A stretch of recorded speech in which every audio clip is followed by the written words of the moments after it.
makhluk hidup adalah makhluk dengan ciri-ciri kehidupan seperti bernapas, bergerak, dan berkembang biak. Contohnya, pohon jambu yang berbuah, burung yang terbang di langit, ikan yang berenang di danau, hingga manusia yang bernapas dan berjalan. Sementara benda mati adalah benda-benda yang tak hidup, misalnya meja, kursi, pulpen, tas, buku, dan lainnya. Makhluk hidup karena tidak memiliki ciri-ciri dari makhluk hidup. Pengertian lain dari makhluk hidup adalah makhluk yang mempunyai ciri-ciri utama, yaitu berevolusi atau mengalami perubahan dalam bentuk hidup. 1. Bernapas atau respirasi. Makhluk hidup adalah makhluk yang bernapas atau melakukan respirasi. Contohnya, manusia saat bernapas, manusia dapat merasakan terjadinya proses pemasukan udara dari luar yang mengandung oksigen dan pengeluaran udara dari dalam paru-paru. Udara yang keluar dari paru-paru mengandung karbon dioksida dan uap air. Oksigen yang dihirup digunakan untuk oksidasi zat makanan di dalam tubuh agar memperoleh energi yang dapat digunakan untuk aktivitas hidup. Tak hanya manusia, makhluk hidup lain seperti tumbuhan dan hewan pun bernapas. Masing-masing makhluk hidup memiliki cara dan alat pernapasan yang berbeda-beda. 2. Bergerak. Bergerak adalah ciri-ciri makhluk hidup yang berikutnya. Contohnya, manusia dapat bergerak dengan tangan dan kaki, sementara hewan dapat bergerak dengan berbagai alat geraknya, seperti burung dengan sayap dan kakinya, lalu ikan dengan siripnya, hingga ular dengan tubuhnya.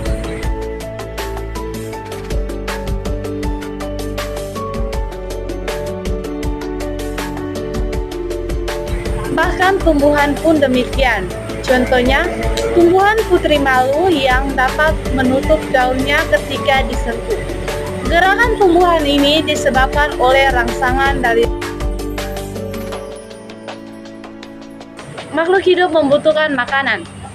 Meski dalam bentuk yang beragam dan tidak sama satu sama lain, maka digunakan untuk bertahan hidup, menghasilkan energi hingga bertumbuh. Tak hanya jenis makanan yang berbeda-beda, masing-masing makhluk hidup juga memiliki cara memperoleh dan memproses makanan yang berbeda-beda. Tumbuhan dapat membuat makanannya sendiri melalui proses fotosintesis. Hewan dan manusia tidak bisa melakukan fotosintesis, tetapi dapat memperoleh makanan dengan memanfaatkan tumbuhan maupun hewan lainnya. 4. Tumbuhan dan berkembang pertumbuhan adalah proses pertambahan jumlah dan berat kering sel makhluk hidup yang bersifat tidak dapat kembali ke keadaan semula.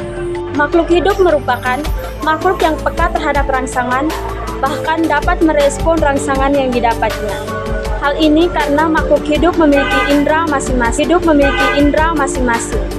Contohnya, manusia memiliki mata untuk melihat, telinga untuk mendengar, hidung untuk mencium, lidah untuk mengecap, mulut untuk berbicara, hingga tangan dan kaki untuk bergerak.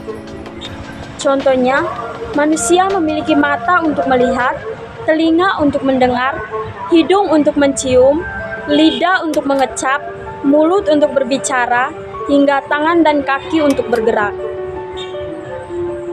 7. Tersusun dari sel makhluk hidup. Tersusun dari sel, baik yang hanya satu sel atau uniseluler seperti Paramecium, Amoeba, Euglena, maupun yang memiliki banyak sel atau multiseluler seperti tumbuhan, hewan, dan manusia. Sel ini kemudian dikembang melalui pembelahan untuk menunjang pertumbuhan dan perkembangan makhluk hidup ke depan. 8. Melakukan metabolisme setiap makhluk hidup. Melakukan metabolisme atau cara memproses makanan. Tujuannya untuk mempertahankan hidup. Salah satu tanda metabolisme pada manusia adalah dapat menghasilkan energi dari makanan yang dimakan. Kemudian, energi yang sudah tak terpakai akan dibuang dalam bentuk limbah. 9. Menghasilkan zat sisa makhluk hidup. Melakukan proses biokimiawi dalam tubuh yang dapat menghasilkan zat sisa yang bersifat racun bagi tubuh, sehingga harus dikeluarkan. Proses pengeluaran zat sisa metabolisme tubuh ini disebut dengan ekresi. Contohnya, manusia menghasilkan zat sisa berupa karbon dioksida dan uap air. Hal ini dikeluarkan ketika bernapas, berkeringat, sampai mengeluarkan urin. Video pembelajaran dari kami semoga bermanfaat. Jangan lupa like, comment, and subscribe.